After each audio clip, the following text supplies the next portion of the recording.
Let's check and see how you did on C and D. So I've labeled my coordinates. This is the first x, this is the second, the first y, this is the second x, and this is the second y. I've written the slope formula. This is number 3, so we're getting close to memorizing. So second y would be 5 minus the first y, which would be 5, over the second x, 2, minus the first x, 6. So 5 minus 5 over 2 minus 6. And this leaves us with 0 over negative 4. I don't know how many of you are aware, but you are not allowed to leave 0 in a fraction. That's considered not simplified. It would be like leaving a fractional answer, let's say, of 2/4, which can be simplified to 1/2. So 0 divided by negative 4. If you're not sure what the answer is, because lots of students get confused. Some want to say 0, some want to say undefined, some want to say negative 4. So if you're not sure, just plug it into your calculator. So 0 divided by negative 4 is 0. So the slope of this line is 0. And you don't know it yet. We're going to learn it in a few minutes. Anytime the slope of a line is 0, that is a horizontal line, 0 rate of change.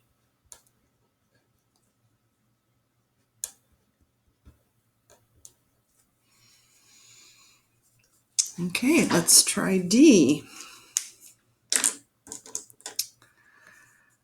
So we have 2 points. So again, we're going to write our slope formula. M equals second y minus the first y over second x minus the first x. So in this case, running out of room here, aren't I? Second y, so let's label our points. First x, first y, second x, second y. So second y would be 4 minus 6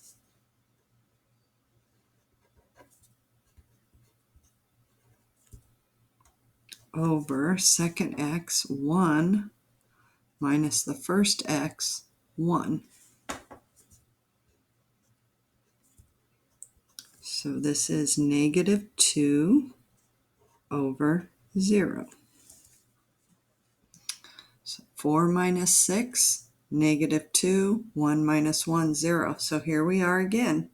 As I said before, you're not allowed to leave 0 in a fraction for a final answer, so that means it can be simplified. So let's see what our calculator tells us this time. Negative 2 divided by 0. Ooh, divide by 0 is an error. Do you know that that means it's undefined? We don't know how to divide by 0. And like I said, a lot of students get these two scenarios mixed up. So if you're not sure which one's which, your calculator will tell you. So when you get an error, divide by 0, that means it's undefined.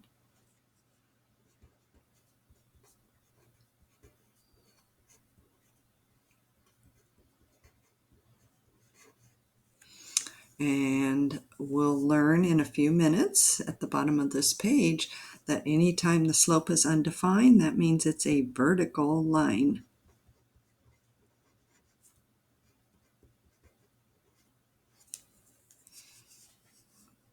So if I were to put those 2 points on a coordinate plane and connect them, I would have a vertical line. So vertical lines have an undefined slope.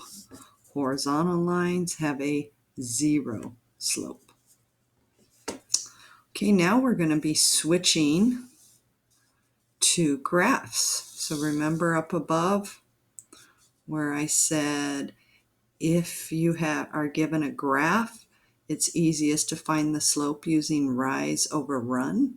You can also do the 2 points as long as there's 2 points on the graph, which there are on both of these. but this is the quickest and easiest way. On this first one, I'll show you both ways, but I'd like you to practice doing rise over run for the graphs. So when we're given 2 points, we use the slope formula. When we're given a graph, we generally use rise over run. So notice on E and F, we're given a graph on both. So let's take a look at this. So it's asking me to find the slope. You can see that in the directions here. I have them circled at the top. This is part of that. So the minute I see that it's a graph, I write slope, which is M, equals rise over run.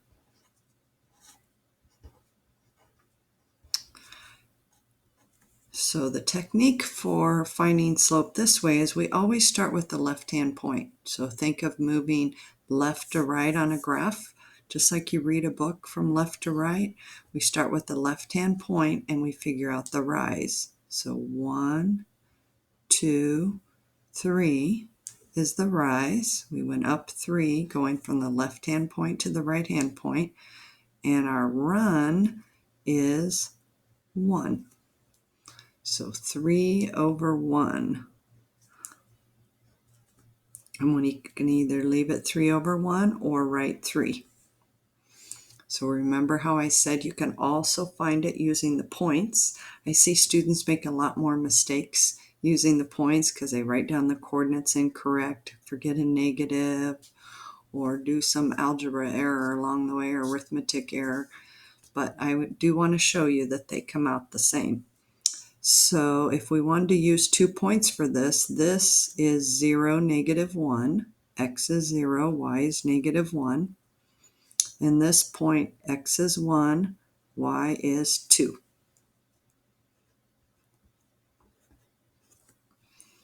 So let's label those with first x, first y, second x, second y.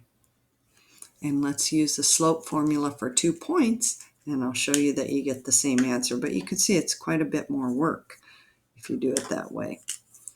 So the slope formula says, here's our 5th time writing it. I think we have it almost memorized, or maybe we do. So second y minus first y over second x minus first x. Second y, 2 minus the first y, negative 1. So it's going to be 2 minus negative 1 over second x minus the first x, 1 minus 0. And remember how I said anytime you're figuring out slope, anytime you see that double negative, you immediately make it a positive. And you can see we get the same answer, 3 over 1. So either way you do it, same answer. You can see this method is a lot quicker, sweeter. So we're going to practice on that whenever we have a graph. But you can always double check it if it was a testing situation by doing the actual formula as well.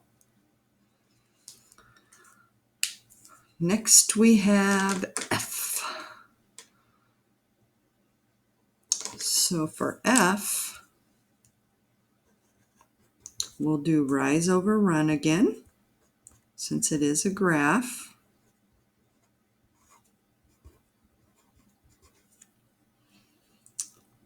And remember, we start with the left-hand point.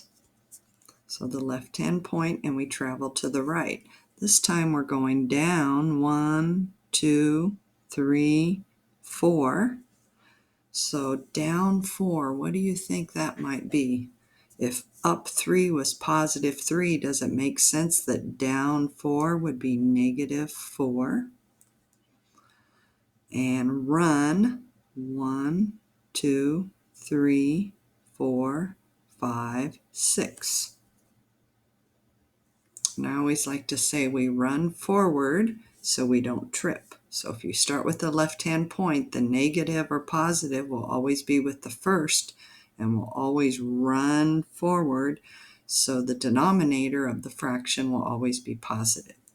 So negative 4 over 6. But like I said in an earlier video, our slope is a fraction, so it does always have to be simplified. And hopefully you realize that negative 4/6 is not simplified. Both numbers are divisible by 2. So our final simplified slope is going to be negative 2 over 3.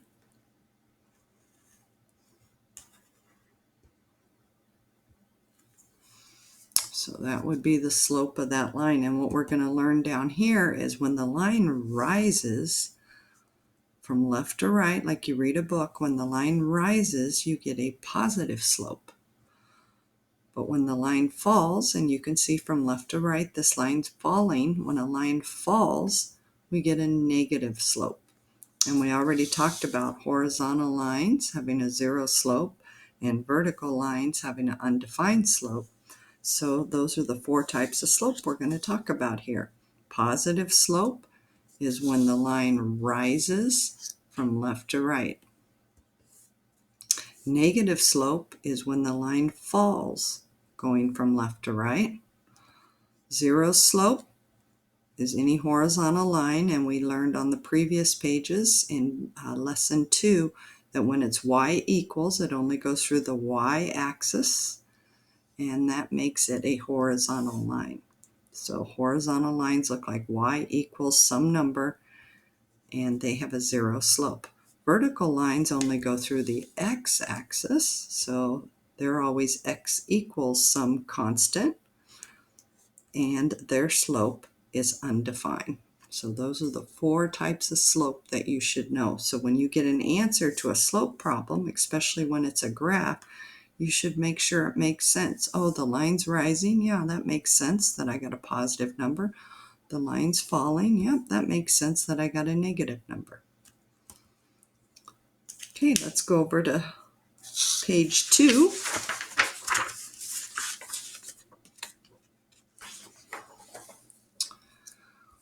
So this is reviewing some of the things we talked about before break. Remember when we said y equals mx plus b is a line. So you can see up here in the box, y equals mx plus b is the equation for a line. We call that slope-intercept form. So that is really important vocabulary right there. Anytime your line is in y equals mx plus b form, we call that slope-intercept form.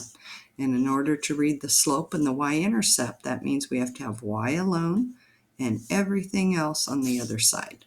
So in other words, you're solving for y to put it in slope-intercept form.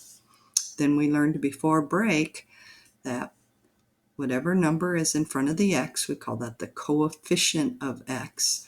That would be the slope of our line. And the y-intercept, remember how we learned a couple pages ago, the y-intercept, x is always 0. And then take the constant from the end of the equation, and that will give us the y-intercept, 0, b. And remember, intercepts always have to be written as points because they're the point where the graph crosses the x or y axis. In this case, the y-axis. So looking at this first one, y equals mx plus b, it's already in the appropriate form. It's already solved for y. So we look at what's in front of the x, the coefficient of x, and that will be our slope. So we can say m equals 5/9. Or you could write slope equals 5/9. The y-intercept,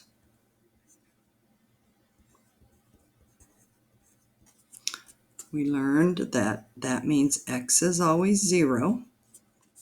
0, whatever the constant is. And remember the definition of a constant, it's the number without a variable. So 3 is the constant, so that means the y-intercept is 3.